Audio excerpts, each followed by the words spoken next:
North Korea fired two missiles that failed this last week on Wednesday. It was rather nerve rattling, as these things usually are. These are short range missiles that were fired by our dear leader. Apparently, they failed. They both flew for about, let me see, 850 and 900 kilometers, respectively. They fell into Japan's exclusive economic zone, which is 200 nautical miles outside of the coast. So it wasn't a danger to the population, but it is within what is considered by the Western nations to be the exclusive economic zone. Not quite an invasion of the Japanese territory, but it is within the economic exclusive zone, and so it is meaningful there. Both of them were shot. Were apparently they failed in mid-flight. These are short-range missiles that were fired on Thursday evening, and they landed close to Ishikawa Prefecture. So they sent out the United States and Japanese in combination sent out craft to retrieve the debris. They were successful in that and pulling up debris from the ocean floor there.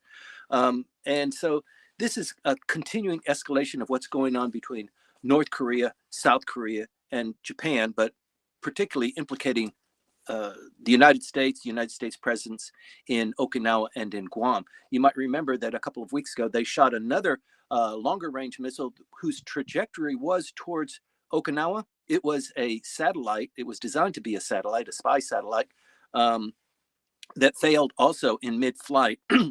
And we were told at that time that the North Koreans had planned to have successive flights because they're trying to hone their skills, hone their experience on lofting missiles and particularly satellites, because they want to have eyes on the ground for in geocentric orbit around this region. And they've been trying to do that for quite a while, and they're ramping up these efforts. This perhaps came as a consequence of South Korea, the United States, and Japan holding military drills, very extensive military drills, some of the largest live fire drills that they've had in about a decade in South Korea, as a show of force and also as honing the interoperability of the three nations. As you know, Japan, South Korea, and the United States have gone into military intelligence sharing cooperation.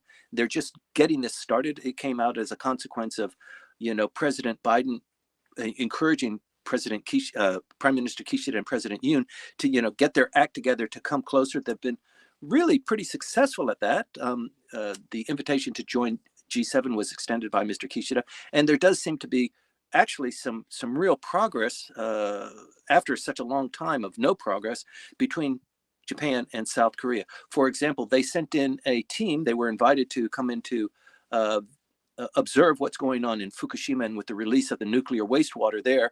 And now this delegation is back in South Korea explaining to the South Koreans what's going on, to the fisheries, to the importation of Japanese foodstuffs, about the release of the water. And there seems to be some good cooperation there. It is not generating huge protests against Japan, against Japanese releasing this tainted water into the Pacific.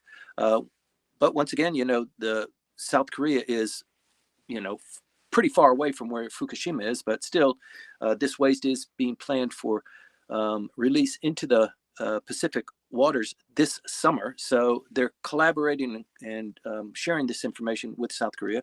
And similarly with the intelligence gathering on the trajectory and the apertures of these missiles that are being fired by North Korea. So there is a lot of cooperation going on there.